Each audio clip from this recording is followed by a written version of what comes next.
Assalamualaikum warahmatullahi wabarakatuh. Fatihah Nabi Muhammad sallallahu alaihi wasallam ala alihi wa sahbihi wa suriyatihi wa ala ali batil kiram sumber arwah jami ashab minal anbiya wal mursalin wal awliya wa sadi wa salin wa sahabat wa tabi'in mila arwah jami ala illah ila arwah janwali fil kutubil lati ta'allamna wa 'allamna mu'allafatin sumila arwah jami syekhina wa syekhidin mila arwah jami muslimin al muslimat wal mu'minin al mu'minat anna Allah yataghashahum birahmatil maghfirah yanfa'una bi ulumihim wa amalihim nafa'an barakan lana wa lidinika wa linasi ajmain. Al-Fatihah. Bismillahirrahmanirrahim. Alhamdulillah wassalatu wassalamu ala rasulillah wa alihi wa sahbihi wa mawalah. Qala mu'allif rahimahullahu ta'ala wa nafa'ana bi ulumihi wa amalihi fit dharain amin ya rabbal alamin. Qala wa sa'batu sabiata wa sittun, cabang ke-67, ikramul jar al-ihsanu ilahi bil busyra, yaitu memuliakan tetangga, yakni berbuat baik kepada tetangga dengan memberikan kabar bahagia, wa talaqatil wajhi, dan manis wajah, wa irsalit tu'ami, dan mengirim makanan, wa tahammuli ma sadara minhu, dan menanggung apa yang didatangkan oleh tetangga. Fa illam yaqdir ala zalika falyakuffa an azahu, apabila ia tidak mampu melakukan yang disebutkan, maka mencegah ia dari menyakiti tetangga. Cabang iman nomor ke-67, yaitu memuliakan tetangga. Tetangga itu depan rumah 40 rumah, kanan 40 rumah, belakang 40 rumah, kiri 40 rumah. Berarti tetangga kita orang kompleks semua. Ya karena kiri kanan komplek. 40 tuh jatahnya. 40 rumah, ke belakang 40 rumah, ke depan 40 rumah, samping kiri kanan 40 rumah. Man kana yu'minu billahi wal yaumil akhir falyukrim jarahu. Orang yang iman kepada Allah dan hari akhir, muliakan tetangga. Tetangga mah sensitif. Rasul apa mesen berulang-ulang tentang tetangga, sampai Rasul berpikir apakah tetangga itu akan mendapatkan warisan, sehingga Jibril sampai berpesan berulang-ulang. Sampai Elvi Sukaisi aja nyanyi itu. Ya? Iya. Sampai dipesan sama Elvi Sukaisi, besek-besek tetangga. Hah? Oh berkat. Ya kan lagunya itu besek-besek tetangga gitu kan. Sampai ada sinetron juga ada tetangga, oh tetangga. Ini berarti tetangga itu sensitif dan perlu diperhatikan, sebab yang kita, kalau kita bisa memuliakan tetangga, selamat kita. Kenapa selamat? Sebab kalau rumah kita mau dicolong, tetangga tahu, ntar tetangga teriakan. Tapi kalau misalnya kita jahat sama tetangga, enggak akur sama tetangga, rumah kita mau dicolong, tetangga lihat. Ya cuma paling tetangga, alhamdulillah, mudah-mudahan jadi dicolong, jadi dicolong. Ya karena dia jahat sama tetangga. Makanya dipesan, kalau kita sakit yang pertama tahu tetangga. Iya. Bukan empok kita, bukan encang kita, bukan saudara kita, tapi yang pertama kita tahu, yang tahu tetangga. Kalau kita naudzubillah min zalik kebakaran, yang pertama kali nolongin ya tetangga. Kalau misalnya kita kesusahan, yang pertama kali nolongin tetangga. Kalau kenapa-napa tetangga, makanya dipesen sama Rasul, fal yukrim jarohu, muliain tetangganya. Tetangganya orang kafir Pak Kiai nggak ngaruh. Emak aja, emak anaknya orang Islam, emaknya orang kafir, tetap wajib berbakti sama orang tua emak. Wah, itu emaknya orang kafir, temennya orang kafir. Ketika masalah hablum minanas, dia dagang, silakan. Yang penting masalah urusan agama nafsi-nafsi, tapi masalah berbakti berbuat baik nggak harus sama orang Islam. Nah, bagaimana cara memuliakan tetangga? Itu pertanyaannya, kan? Bagaimana caranya yang dianjurkan oleh hukum syara? Seperti apa sih agama memerintahkan kita memuliakan tetangga? Satu, bil busyri, menampakkan, ngasih kabar bahagia. Habis jual tanah, bilang sama tetangga.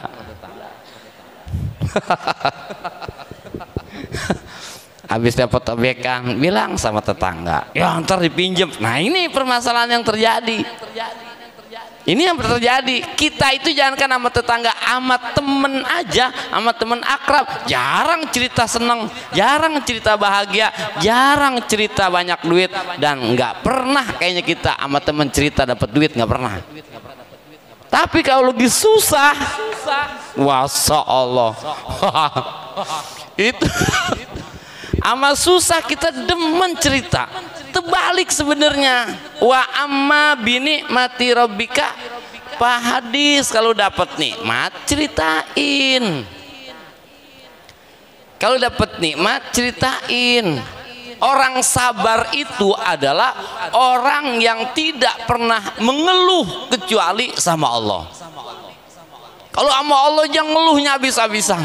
Ya Allah, ya Rabbi, ya Rahman, wahai Tuhanku, anak saya yang satu besok mau masuk kuliah, yang satu masuk SMP, bapaknya udah nggak kerja, dipecat semenjak corona, kontrakan juga udah 2 bulan nunggak, ya Allah. Terus ini mau ngelahirin harus sesar. Curhat sama Allah tuh ngeluh, silakan. Wah, sama Allah ngeluh, biar banyak ngeluh. Itu orang sabar. Itu orang sabar tuh. Yang penting ngeluhnya berkeluh kesah sama Allah. Jangan mengeluh kesah sama orang. Nah, itu namanya nggak sabar. Kalau kita dapat duit cerita sama temen, nggak dipinjam. Jujur ya, sebenarnya kita harus jujur. Kenapa sih kita kalau habis dapat duit nggak mau cerita sama temen? Takut dipinjem. Takut diminta traktir, itu doang. Girang, tampakin kebahagiaan sama tetangga. Dan kalau tetangga punya kebaikan, ceritain sama orang. Kalau tetangga punya kejelekan, jangan diceritain, terbalik lagi aja kan? Terbalik gak? Ini kita terbalik lagi aja nggak? Jelas. Kalau tetangga jahat sama kita, kita bilang tetangga gue rese banget, jahat banget. Tapi kalau tetangga kita baik, kita nggak pernah cerita sama orang. Kudunya kalau tetangga kita punya baik, cerita sama orang. Makanya kalau di rumah makan itu suka ada, jika masakan kami gimana? Puas, tolong sampaikan sama orang-orang. Tapi jika masakan kami tidak nikmat, tidak baik, pelayanan kami tidak baik, sampaikan kepada kami. Itu namanya protes. Satu. Dua. Watolak kotul waji. Cara berbuat baik, cara menghormati tetangga. Tolak kotul waji, manis wajah. Gepiak kalau kata orang Betawi mah. Gepiak itu apa? Iya, bukan bakyat, gepiak. Apa kayak bahasa kita kayak gepiak ya? Iya, gepiak, mau nanya aja sama orang. Kalau kata bapak saya nih, bapak saya mah mesen tong sama orang biar gepiak sama orang, biar bares sama bahasa mah kagak beli. Bapak saya bilang gitu. biar gepyak sama orang, biar bares mama bahasa mah kagak beli. Tolak qatul wajhi, perlihatkan wajah bahagia kalau depan tetangga, Bu, gitu. Tolak qatul wajhi. 3, Ustaz saya ngeliatnya udah kesel duluan, gimana? Hati nggak apa-apa kesel, yang penting muka perlihatkan, gituin tuh biar mesem. Bahasa mah nggak beli. 3, irsalut to'am, cara memuliakan tetangga, kirimin makanan. Ditawa. Berat ini, kayaknya rada berat ini dah. Kayaknya rada berat ini, udah ketawa duluan. Kirimin makanan. Kata Nabi nih, iza tobakhtal marokoh faksir ma'aha. Kalau kau masak sayur, masak lauk pauk, banyakin kuahnya. Iya, airnya banyakin. Masak mak sayap doang sama ceker, kuahnya biar banyak. Buat ngirimin tetangga. Kan yang sedep mah kuah, Bu. Di mana-mana juga yang diponten kuah. Nih ya, kalau orang makan sop, begini nggak? Sedep amat dagingnya ya, begitu nggak? Tapi saya kuahnya sedep banget. Kuah. Jadi yang dibicarakan itu yang dinilai kuahnya, airnya. Begitu diuyup, kuahnya sedep amat. Nggak ada orang makan daging sop, dagingnya sedep amat, nggak ada. Jatah nggak apa-apa dah, kuahnya aja juga tuh. Jadi yang dinilai kuah, makanya banyakin. Nggak apa-apa air doang juga. Kata tetangga, sayur pala ini, pala apaan? Ini ngirimin apaan? Sayur pala. Pala apaan? Coba aja implong dari atas. Ada pala kan? Iya, pala lo.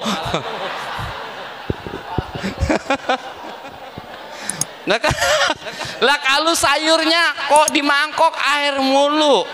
Begitu kita lihat dari atas, kan ada pala kita. Kata tetangga, pala apaan? Itu pala lo, di situ ada. Makanya sayur pala.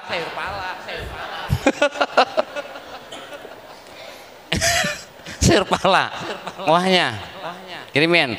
Orang kaya yang bener, orang kaya yang sejati, orang kaya yang dinamakan orang kaya adalah orang yang tetangganya pernah ngerasain anggurnya, pernah ngerasain apelnya, pernah ngerasain dagingnya, pernah ngerasain makanan tuh orang kaya. Itu baru namanya orang kaya. Kalau orang kaya tetangganya nggak pernah ngerasain anggurnya, tetangganya nggak pernah ngerasain bolunya, tetangganya nggak pernah ngerasain makanan, itu mah kaya kata dia, bukan kaya kata orang. Siapa juga bisa begitu mah. Ya guru, boro-boro kita pengen ngirimin makanan, kita ngeliat aja udah embut. Dia aja nggak pernah ngirimin, boro-boro ngirimin, nanya aja nggak pernah. Bo, kalau baik sama orang baik, berbagi sama orang yang suka bagi, nanya sama orang yang suka nanya, itu mah kucing juga bisa. Kucing bisa baik sama yang baik, ayam bisa baik sama yang baik. Manusia kudu beda. Yang namanya manusia baik sama orang yang tidak baik, memberi sama orang yang tidak pernah memberi, itu baru namanya manusia. Kalau masih baik sama yang baik mah binatang juga bisa. Rasul bagi sama yang nggak pernah bagi. Ulama, muridnya laporan. Si Ali, si Ali lagi ngaji, muridnya lagi jalan. Tuh tetangganya lagi pada ngomongin si Ali. Wah, jelek-jelekin lah, lagi gibah. Datang tuh muridnya, guru lagi diomongin sama orang-orang. Ngomongin apaan? Ya guru lagi dijelek-jelekin, kayak apaan begitu, nggak mau nyampur sama orang, kayak apaan begitu. Terus si Ali langsung buru-buru masak nyayur, wah pokoknya masak lah. Dapat 1 jam dibawa langsung nih sama kiai ini. dianterin sama orang yang lagi pada ngomongin. Assalamualaikum, katanya lagi pada ngomongin saya ya, ini makan dulu nih, makan. Kalau kita mah bukan ngirimin makanan, air kita bawa, minum, enggak gue siram semuanya. Bukan buat minum, gue siram gua. Apa kata tuh Kiai? Terima kasih, dosa saya udah diambilin. Terima kasih, dosa saya udah dikurangin. Terima kasih, kesalahan saya udah dikurangin. Udah makan dulu nih. Oh, baru itu manusia. Baru susah amat Kiai. Kalau gampang mah nggak gede pahalanya. Justru karena susah maka pahalanya gede. Sunnah yang paling bagus, sholat sunnah yang paling bagus, tahajud, pahalanya teratas ya. Kenapa? Sebab ngerjainnya paling sulit.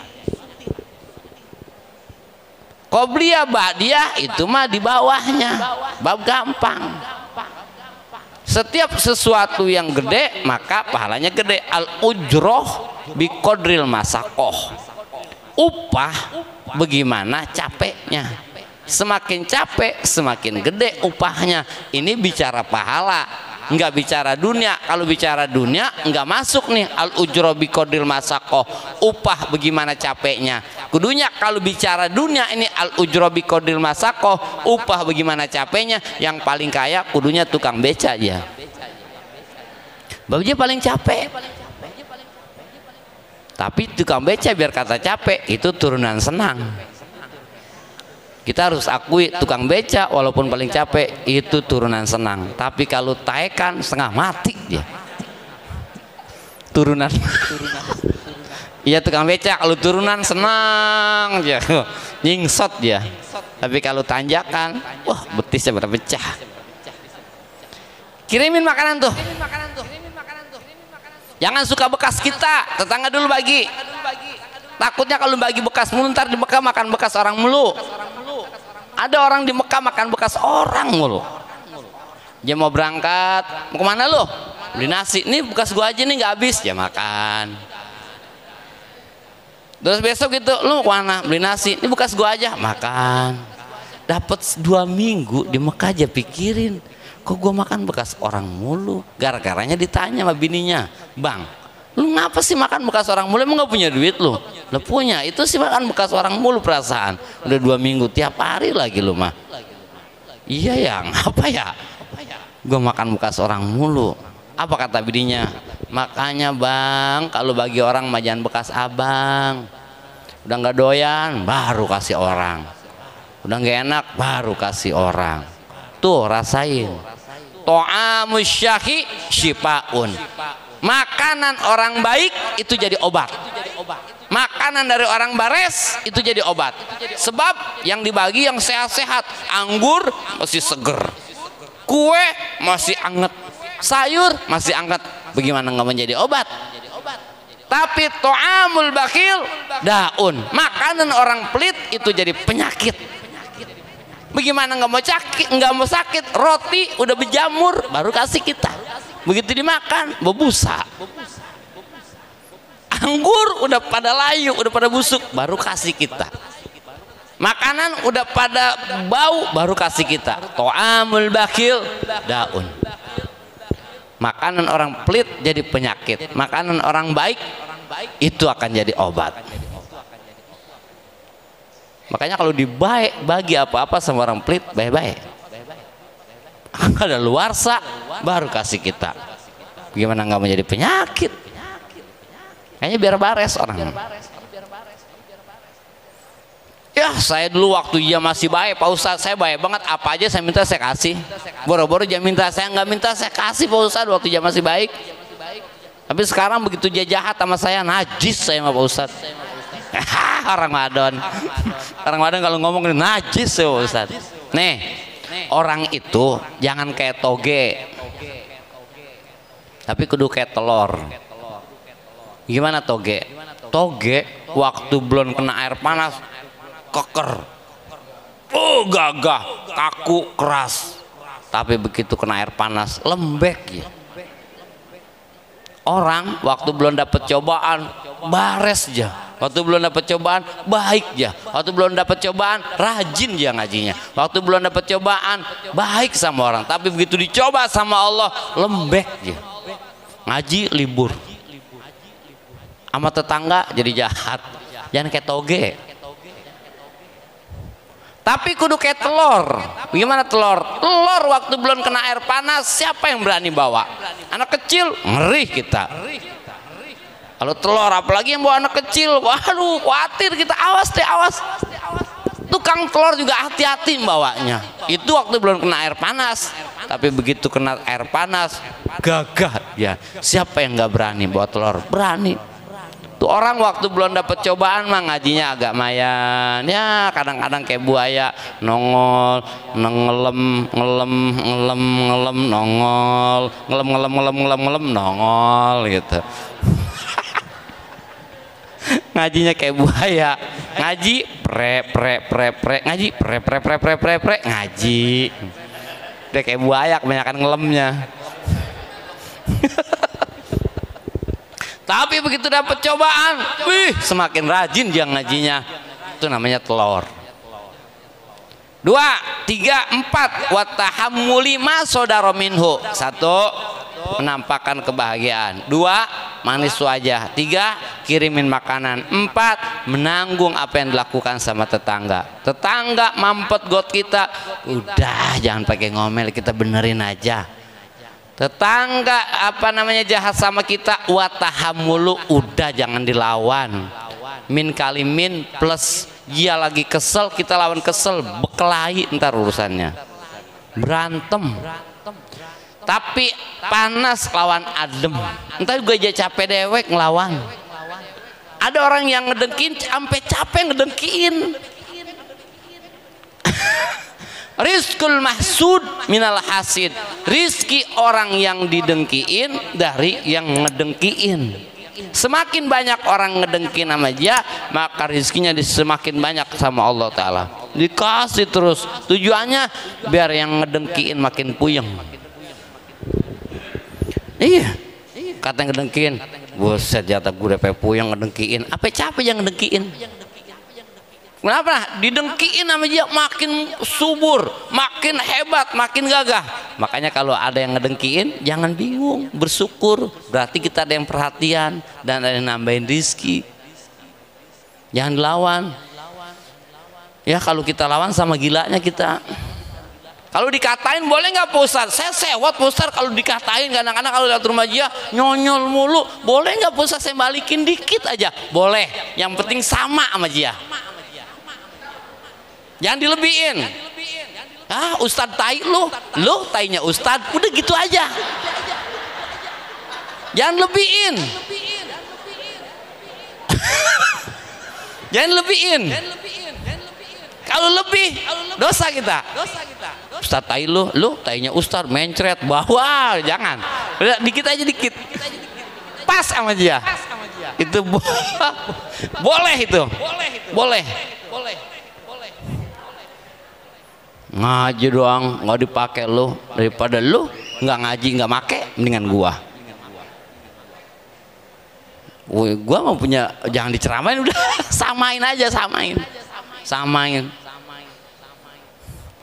Ngaji mulu ngaji, emang masuk surga gara-gara ngaji? Gua aja yang ngaji mulu belum tentu masuk surga, apalagi lu nggak ngaji. Pasin, jangan dilebihin. Kalau lebihin salah kita. Ngaji mulu jadi ustazah kagak, lu kerja mulu kayak kagak. Kerja mulu kagak kaya. Dengan gua mah ketahuan emang ngaji bukan lagi nyari duit. Nggak kaya juga daripada lu tiap hari nyari duit mulu, siang malam banting tulang. Udah jangan ceramah. Impasin. Kalau kita udah dongkol, udah gede segini nih, pengen buat balikin aja, tapi biar ngepas sama dia gitu. Biar ngepas. Biar ngepas ya. Jangan lebihin. Kalau lewat ntar hasilnya nafsu. Kalau nafsu ya bekelahi, udah main bubut-bubutan ntar. Watahamulu mas saudara minhu. Yang kelima, solusi di antara cara memuliakan tetangga adalah menanggung apa yang dilakukan oleh tetangga. Disakitin nama tetangga, ya kita, lu sabar amat, dikatain mulu sama dia kagak ini, ya biarinlah, gua dikatain juga kagak benjol sih. Kecuali kita habis dikatain pada benjol. Ya Allah ya Rabbi, muka lu ngapa pada bengep? Iya nih gua habis dikatain sama tetangga gua. Enggak. Emang kita kalau habis dikatain sama tetangga benjol? Enggak, bengep? Enggak. Terus kita habis dihina sama tetangga terus pada bengul mata kita? Enggak sih, kenapa? Udah biarin aja. Itu gue jadi capek dewek. Tapi ya Pak Ustadz, kita diomongin mulu. Dengerin orang, ngarepin orang berhenti ngomongin kita kapan? Nggak bakalan berhenti. Orang berhenti ngomongin kita ntar kalau dia udah mati. Kalau dia udah mati masih ngomongin kita doang, dasar itu. Berarti medinya itu. Kayak orang wadon mesen sama lakinya, bang, entah kalau saya mati abang jangan kawin lagi. Pokoknya kalau abang kawin lagi bini abang saya mediin mulu gitu. Serem amat bini mesennya, sampai mau mediin bini mudanya. Ya udah, jangan dilawan. Tapi gue jadi capek dewek. Ya, watahammulu ala ijaihi, menanggung atas apa yang dilakukan sama tetangga. Di ngomongin mulu Pak Ustadz, biarin. Ridho nasi goyatun la tudrok. Sampai kapan orang berhenti ngomongin kita? Kita nggak boro-boro kita salah, kita bener aja diomongin. Kita ngaji nih hari Sabtu, apa kata tetangga? Tumben tuh ngaji, tuh kan? Tumben ngaji, ngomong aja lantas. Gua kagak ngaji. Kita orang kita diomongin, kita berhenti ngaji. Apa kata dia? Tuh kan, gua kata juga apa? Dia mengaji sekali doang. Coba dah, kapan orang berhenti ngomongin kita? Nggak bakalan. Ridon nasi goyatun la tudrok. Keredoan manusia akhir yang tidak akan pernah kita dapatkan. Sayyidina Luqman beli kuda kecil sama anaknya. Sayyidina Luqman nuntun, anaknya dorong. Apa kata orang? Bagaimana sih beli kuda nggak ditekin? Buat apaan beli kuda nggak ditunggangin? Salah, berarti kudanya nggak ditekin, salah. Kata Sayyidina Luqman, nak naik, bapak yang nuntun. Jalan lagi depan orang, bener belum? Belum. Apa kata orang? Di anak sopan amat, bapaknya aja suruh nuntun. Ya anak enak-enakan di atas, anak apaan begitu? Salah. Kata Sayyidina Luqman, turun nak, bapak yang naik. Lewat lagi di depan orang, selesai masalah? Belum. Selesai orang ngomong di kita? Belum. Apa kata orang? Ya Allah, bapak tega amat ya. Ya enak-enakan di atas, anaknya aja suruh nuntun. Dasar bapak nggak punya pikiran. Salah kan? Kata bapaknya, ayo nak kita naik berdua. Bener di situ? Belum. Apa kata orang? Ya Allah, manusia nggak punya peri kehewanan sekali. Kuda kecil diberduain. Berarti anak nuntun bapak dorong salah, anak naik bapak nuntun salah, bapak naik anak nuntun salah, dua-duanya naik salah, potong aja. Apa kata orang? Buat apaan beli kuda kalau mau dipotong? Salah lagi.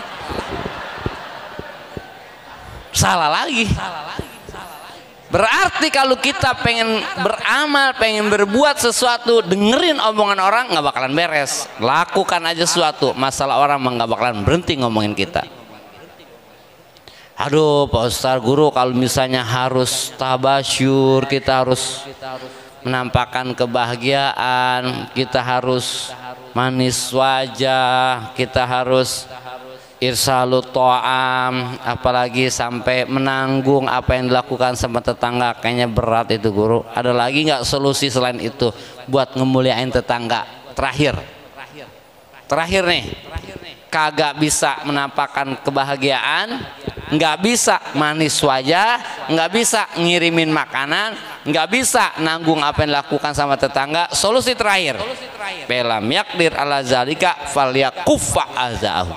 Kalau kau tidak mampu melakukan yang empat perkara tadi, maka solusi terakhir, falyakuffa azaahu, maka jangan pernah kau menyakiti tetanggamu. Udah terakhir tuh, terakhir. Ngirimin makanan nggak bisa, manis wajah nggak bisa, ya udah jangan nyakitin.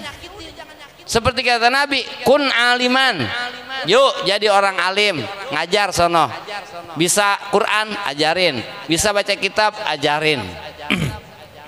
Saya nggak bisa Pak Ustadz ngajarin. Au muta'aliman. Kalau nggak bisa jadi orang alim, udah belajar. Belajar. Saya nggak sempat Pak Ustadz. Au mustami'an. Kalau nggak bisa belajar, nggak bisa nulis, nggak bisa nyoret, lu dengerin. Dengerin aja. Jiping, ngaji nguping. Ada jiping, ada jiro. Jiping mah ngaji nguping, jiro pakai kitab. Cuma jiro habis ngaji ditaro. Jiro namanya. Saya bagaimana Pak Ustaz ya? Kuping saya kurang normal kalau dengerin. Au muhibban. Ya udah terakhir solusinya, lu demen aja sama yang ngaji. Ngajar nggak bisa, lu belajar. Belajar nggak bisa, lu dengerin. Lu dengerin nggak bisa, lu demen sama yang ngaji. No yang lagi pada ngaji, kirimin makanan. No yang lagi ngaji, bikinin kopi. No yang lagi ngaji, bikinin teh. Wala takun komisan, jangan jadi nomor 5. Ngajar kagak, belajar kagak, dengerin kagak, demen kagak, gedeg aja bawaannya. Orang ngaji ya katain, orang ngaji ya isengin. Wala takun komisan, ulaika hamas, itu namanya laler ijo. Laler ijo demennya sama yang bau-bau. Kalau sampah banyak laler ijo, yang bau-bau banyak laler ijo, yang wangi-wangi nggak pernah ada laler ijo. Tuh orang begitu demennya sama dangdut, demen banget. Sama nyawer-nyawer demen banget, sama ngaji begah aja. Makanya Nabi mah nggak pernah ditemprokin laler. Kenapa? Bab Nabi wangi, harum. Makanya nggak pernah ada laler yang singgah di Nabi. Nggak kayak kita dikerubutin laler mul. Emang kita mah semuanya bau. Solusi terakhir tuh, asin mujawarotoman jawaroka takun musliman, maka berbuat baiklah terhadap orang yang bertetangga dengan engkau, maka engkau akan selamat. Itu kata Nabi. Ya, mudah-mudahan manfaat, mudah-mudahan kita semua diberikan kesehatan oleh Allah Subhanahu wa Ta'ala, dipanjangkan umur kita, dimurahkan rezeki kita, anak cucu kita, turunan kita, orang-orang yang kita cintai, mudah-mudahan dijadikan orang-orang yang manfaat, jadikan orang-orang yang soleh dan solehah, takwa kepada Allah dan Rasulnya, dan berbakti kepada kedua orang tua. Yang kurang sehat, baik kurang sehat zahir maupun batin, mudah-mudahan disehatkan oleh Allah Ta'ala. Wala hajihinnya wala kulinatin solehah, nasaluka lijabah al-fatihah.